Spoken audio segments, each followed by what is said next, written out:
अस्सलाम वालेकुम व्यूवर्स, मैं हूं मोमिना मुज़ना और मेरे चैनल में आप सबको खुशामदीद। व्यूवर्स, जैसा कि आप सब जानते हैं, अपनी पिछली बहुत सारी वीडियोस में मैं आपके लिए बहुत सारे प्रॉब्लम्स और उनका हल लेकर हाज़िर हुई थी। आज की इस वीडियो में भी मैं एक मेजर प्रॉब्लम के साथ हाज़िर हुई हूँ, जो है पीरियड्स की प्रॉब्लम। ख़वातीन में आजकल बहुत ज़्यादा ये प्रॉब्लम पाई जाती है और तकरीबन हर तीसरी या चौथी खातून आजकल इस प्रॉब्लम का शिकार है।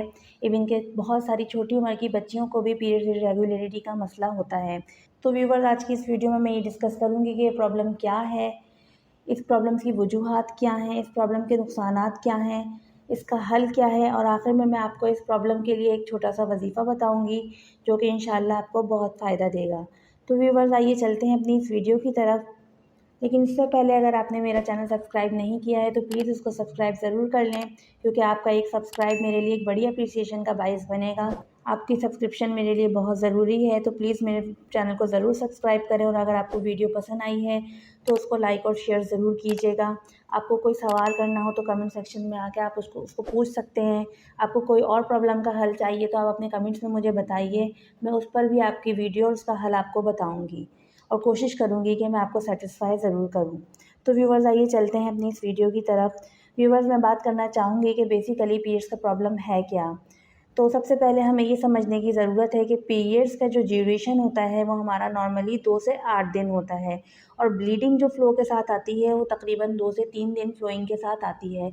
होता कुछ यूँ है कि जब हमारे पीरियड्स स्टार्ट होते हैं तो फ़ौरन ही एकदम फ़्लो के साथ ब्लीडिंग स्टार्ट नहीं होती है। पहले सिर्फ़ आपको रेड स्पॉटिंग से स्टार्ट होता है या वाइट और रेड डिस्चार्ज में वो ब्लीडिंग स्टार्ट होती है और आहिस्ता-आहिस्ता 5 टू 6 आवर्स के बाद और या फिर आधा दिन और 1 दिन गुज़रने के बाद आपको एक फ्लोइंग स्टार्ट हो जाती है, जो कि 2 से 3 दिन आपका वो फ्लोइंग का ड्यूरेशन होता है। फिर इसी तरह ये ब्लीडिंग वापस कम होती है और फिर इसी तरह ड्रॉप्स होते 6 टू 8 डेज़ तक ये ब्लीडिंग आपकी ख़त्म हो जाती है और फिर आपको वाइट डिस्चार्ज दोबारा शुरू हो जाता है, जो कि आपकी पाकी की अलामत होता है। तो व्यूअर्स, ये होता है हमारा 2 से 8 दिन का ड्यूरेशन ब्लीडिंग का। अब समझने की बात यहाँ पर ये है कि अगर ये आपका ब्लीडिंग का ड्यूरेशन 2 से 8 दिन से कम या 2 से 8 दिन से ज़्यादा हो जाए, तो यहाँ पर आपकी शुरू हो जाती है पीरियड्स की इर्रेगुलरिटी। एक प्रॉब्लम पीरियड्स का ये भी हो सकता है कि जो पीरियड्स एबनॉर्मलिटी में शुमार हों, वो ये कि आपकी जो डेट है वो फ़िक्स ना हो और वो आगे पीछे हो जाए और वो इतनी ज़्यादा आगे पीछे हो जाए कि 15 डेज़ या 10 डेज़ से एक्सीड कर जाए। जैसे अगर आपकी बिलफ़र्ज़ डेट है 10, अगर आपको 10 तारीख को पीरियड्स होने हैं, वो 20 या 25 तारीख तक चले जाएँ और आप इतना लेट हो जाएँ, या फिर आपके डेट पीछे हो जाए और आप 1 मंथ या 26 डेज़ की ड्यूरेशन से पहले आपके पीरियड स्टार्ट हो जाएँ। जैसे आपने अभी पीरियड्स आपके ख़त्म हुए हैं, 10 को ही आप समझ लें आपके पीरियड्स फॉर एग्ज़ाम्पल ख़त्म हुए हैं और आप दोबारा 20 अगर आ जाती है इसी सेम मंथ की और आप पीरियड्स दोबारा आपको स्टार्ट हो जाते हैं, ब्लीडिंग स्टार्ट हो जाती है, ये भी पीरियड्स के एबनॉर्मल होने की एक निशानी है, जिसकी वजह से पीरियड्स आपके इर्रेगुलर हो जाएँगे और एबनॉर्मल हो जाएँगे। तो पीरियड्स की इर्रेगुलरिटी अगर आपको साल में 3 दफ़ा हो रही है या 3 से ज़्यादा दफ़ा हो रही है, तो आप समझ जाएँ कि आपका पीरियोडिक साइकिल डिस्टर्ब है और वो नॉर्मल नहीं है। अब इस पीरियोडिक साइकिल को डिस्टर्बेंस और नॉर्मल होने के और क्या-क्या वजूहात होती हैं और उसको समझने की और ज़रूरत ये है कि या तो आपको इस पीरियोडिक साइकिल में सिर्फ़ धब्बा आ रहा है, सिर्फ़ स्पॉटिंग हो रही है और आपको धब्बा आ रहा है और फ्लोइंग के साथ आपको 2 से 8 दिन पूरे पीरियड्स खुलकर नहीं हो रहे हैं। ये पीरियड्स की प्रॉब्लम में शुमार होगा। फिर अगर आपको ब्लीडिंग तो हो रही है, लेकिन वो इतना ज़्यादा हैवी फ़्लो के साथ हो रही है कि आप परेशान हो गए हैं या नॉर्मल डेली रूटीन के काम नहीं कर पा रहे हैं या वो यूरिन जैसी ब्लीडिंग एक स्टार्ट हो गई है, तो और वो 8 दिन से ज़्यादा भी चली गई है, तो वो भी आपके पीरियड्स इर्रेगुलर हैं और एबनॉर्मल पीरियड्स हैं। या आपका पीरियड्स का कलर बहुत ज़्यादा ब्राउनिश पे जा रहा है या ग्रेइश ब्राउन हो रहा है या डार्क हो गया या वो स्मेली हो रहा है, तो वो भी आपके एबनॉर्मल पीरियड्स हैं, वो आपके नॉर्मल पीरियड्स नहीं हैं और वो नॉर्मल पीरियड में शुमार नहीं होगा। ये तो सारी थी कि पीरियड्स प्रॉब्लम होता क्या है, कि उनका ड्यूरेशन क्या होता है, उनकी जो एक टेक्सचर होता है वो कैसा होना चाहिए, ये मैंने आपसे डिस्कस किया कि पीरियड्स प्रॉब्लम होता क्या है, ये मैंने आपको समझाने की कोशिश की। अब आ जाते हैं उन वजूहात पर कि ये पीरियोडिक प्रॉब्लम होता क्यों है, ये पीरियड्स, ये मेंस्ट्रुअल प्रॉब्लम हमारे साथ होता क्यों है।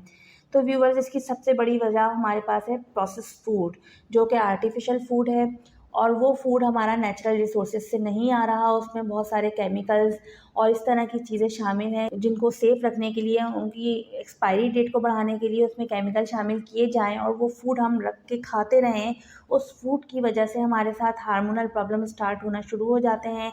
हमारी बॉडी की नेचुरल चीज़ें आहिस्ता-आहिस्ता कम होकर आर्टिफ़िशियल जब चीज़ें इतनी ज़्यादा हमारा इंटेक बढ़ जाता है, तो वो हमारे प्रॉब्लम करता है हमारी नेचुरल निज़ाम पर, जिसमें सबसे पहले हमारा मुतासिर होता है पीरियड्स का साइकिल। ये सबसे बड़ा मसला बनता है। Processed food, junk food, artificial food आपके पीरियड्स को डिस्टर्ब करने का सबसे बड़ी वजह हमारा ये फूड है।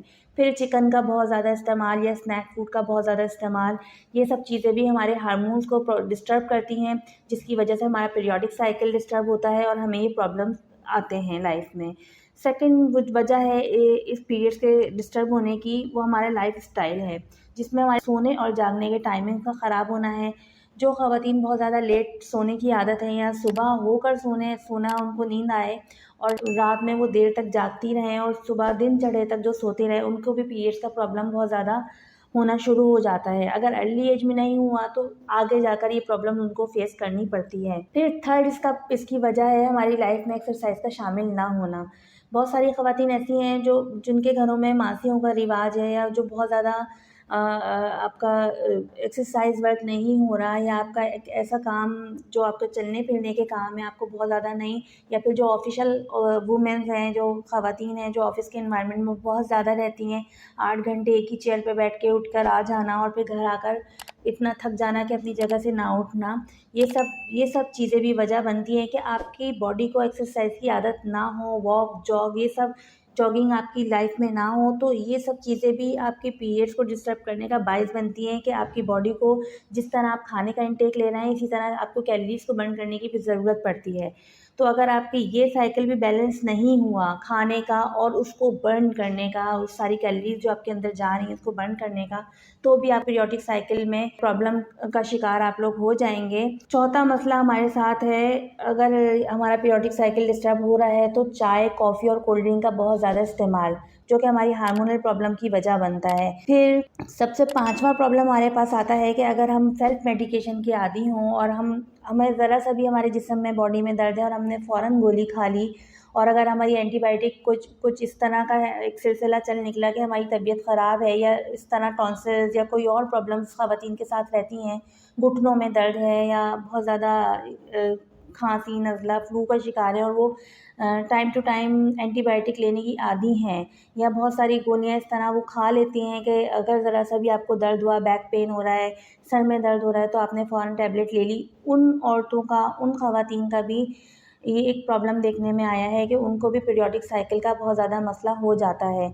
और अगर शुरू में ये नहीं होता और आप अपने आप को सेल्फ मेडिकेशन का आदी बनाते जाएँ, तो आगे जाकर आपको इस प्रॉब्लम का शिकार होना पड़ेगा, क्योंकि ये टैबलेट्स, ये चीज़ें सब केमिकल्स होती हैं और आपके जिस्म के लिए कोई भी चीज़ इतनी ज़्यादा एक्सेसिवली फ़ायदेमंद नहीं होती कि अगर आप टाइम टू टाइम इन चीज़ों के आदी रहें और आपका एक साइकिल सही हो रहा है तो दूसरा आपका डिस्टर्ब ज़रूर होगा। यहाँ तो मैंने आपको ये समझा दिया कि पीरियड्स होते क्या हैं और इनकी वजूहात क्या होती हैं। अब मैं चलती हूँ इसके नुकसानात की तरफ कि पीरियोडिक साइकिल डिस्टर्ब होने से आपको नुकसानात क्या-क्या हो सकते हैं। पीरियोडिक साइकिल डिस्टर्ब होने का सबसे बड़ा नुकसान ये है कि आपका हार्मोनल प्रॉब्लम स्टार्ट हो जाएगा। हार्मोनल प्रॉब्लम के स्टार्ट होने से आपकी बॉडी के और दीगर नुकसानात शुरू होंगे, जो कि आपकी प्रेगनेंसी का मसला है। अगर आप मैरिड हैं तो सबसे पहले पीरियड डिस्टर्ब होने से आपकी प्रेगनेंसी मुतासिर होगी और आप कंसीव करने में प्रॉब्लम करेंगी। तीसरा आपका मसला होगा, आपके चेहरे पर और जिस्म पर ज़ायद बाल निकलने शुरू हो जाएंगे, जिसकी वजह से आपका साख्त और आपकी खूबसूरती मुतासिर होगी। चौथा मसला होगा आपको कि आपका मोटापा और आपका वज़न बढ़ना शुरू हो जाएगा और आप मोटापे की तरफ माइल होना शुरू हो जाएंगे, क्योंकि ज़ाहिर सी बात है, पीरियड्स हमारी एक ऐसी चीज़ होते हैं जो हमारी बॉडी को की सारी इम्प्योरिटीज़ को लेके निकलते हैं हर मंथ। एक अल्लाह ताला ने निज़ाम बनाया है कि पीरियड्स के ज़रिए आपकी सारी बॉडी की इम्प्योरिटीज़ निकल रही होती हैं।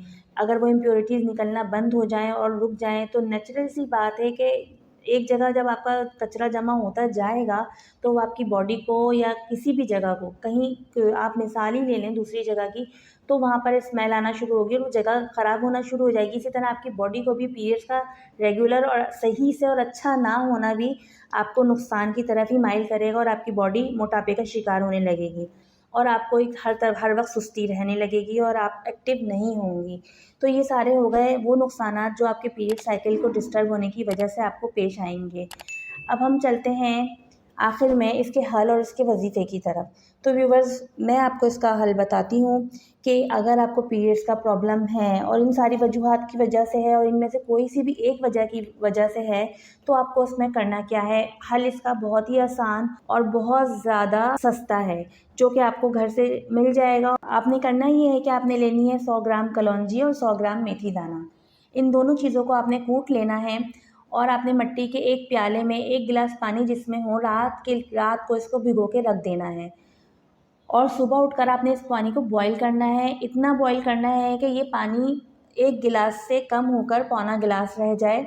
और जब ये कहवा आपका तैयार हो जाए तो आपने इसमें 1 चम्मच ज़ैतून का तेल और 1 चम्मच शहद मिला लेना है, क्योंकि ज़ैतून का ज़िक्र भी अल्लाह ताला ने कुरान में किया है कि उसमें मर्ज़ की शिफ़ा है, और शहद का ज़िक्र भी अल्लाह ताला ने कुरान में किया है कि शहद में हर मर्ज़ की शिफ़ा है।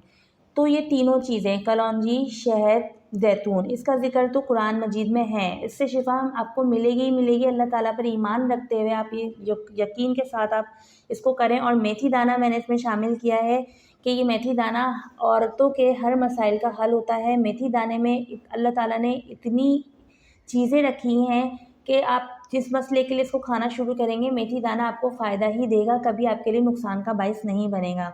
तो ये टोटल हो गई 4 चीज़ें। 2 चीज़ों को आपने बॉयल करके कहवा बना लेना है और 2 चीज़ें आपने ऊपर से मिलानी हैं। अगर ज़ैतून का तेल आपको पसंद नहीं है तो आप उसको ओमिट भी कर सकते हैं, आप सिर्फ़ 1 चम्मच शहद मिला सकते हैं। और ये कहवा आपने रोज़ाना नहार मुँह सुबह पीना है। आप यकीन करें, 1 महीना आप ये करके देखें, इंशाअल्लाह नेक्स्ट मंथ से आपको अपने पीरियड्स के प्रॉब्लम में बहुत ज़्यादा फ़ायदा महसूस होगा। और अगर आप इसको कंटिन्यू करेंगे तो आपका इस प्रॉब्लम से जान छूट जाएगी। चाहे आप वो छोटी उम्र की बच्ची को इस्तेमाल करवाएँ, चाहे आप इस्तेमाल करें। मेरा कहना और मेरा मानना सिर्फ़ ये है कि ऐसी चीज़ों से आप इलाज करें जो आपके लिए साइड इफ़ेक्ट का बाइस ना बने, जो आपके लिए महंगी ना हो और जो आपको कहीं जाकर पैसे खर्च करके ना लेनी पड़े। तो व्यूवर्स, आप आसान हल की तरफ, आसान इलाज की तरफ जाएँगे तो आपको फ़ायदा होगा, आपका टाइम भी बचेगा। तो व्यूवर्स, आप पहले इन चीज़ों से इलाज करिए और आप देखिएगा इंशाअल्लाह आपको इससे फ़ायदा ज़रूर होगा। एक बेज़रर सी कोशिश मैंने आपको की है समझाने की कि ये बेज़रर सी चीज़ें हैं, लेकिन पाबंदी और एहतियात शर्त है। आप पाबंदी से इसको इस्तेमाल करेंगी तो आपको फ़ायदा होगा। अगर आप गैप देंगी या फिर नागा करके इस्तेमाल करेंगी तो फिर कोई गारंटी नहीं है। तो व्यूवर्स, मैंने आज शुरू में ज़िक्र किया था, मैं इस प्रॉब्लम्स के मुतालिक आपको एक वजीफ़े का भी बताऊँगी। तो व्यूवर्स, वो वजीफ़ा ये है कि अगर आपको पीरियड्स का प्रॉब्लम है और आप अपने इस मसले से परेशान हैं, जिससे आपको मोटापा भी हो रहा है, चेहरे पे बाल भी हो रहे हैं और आपकी खूबसूरती मुतासिर हो रही है, तो आपने एक तस्बीह पढ़नी है, अल मलिकुल कुद्दूसुस सलाम। ये 3 लफ्ज़ हैं अल्लाह के, और ये हमारी औरतों की तमाम प्रॉब्लम्स का इस तस्बीह में हल है। ये रात को एक तस्बीह आपने इशा के बाद पढ़नी है और अपने पेट पर आप इसको दम कर लें। इंशाअल्लाह आप देखिएगा इस तस्बीह के पढ़ने से और इस नुस्खे के इस्तेमाल से 1 महीने में आपको कितना फ़र्क महसूस होगा। लेकिन बात वही है कि आज़माइश शर्त है। तो व्यूअर्स, अगर आपको मेरी वीडियो पसंद आई है तो शेयर ज़रूर कीजिएगा, लाइक ज़रूर कीजिएगा और प्लीज़ मेरे चैनल को ज़रूर सब्सक्राइब करें कि आपका सब्सक्रिप्शन मेरे लिए एप्रिसिएशन का बाइस है। तो आज की वीडियो के लिए इतना ही, फिर मिलते हैं अपनी नेक्स्ट वीडियो में। अल्लाह हाफ़िज़।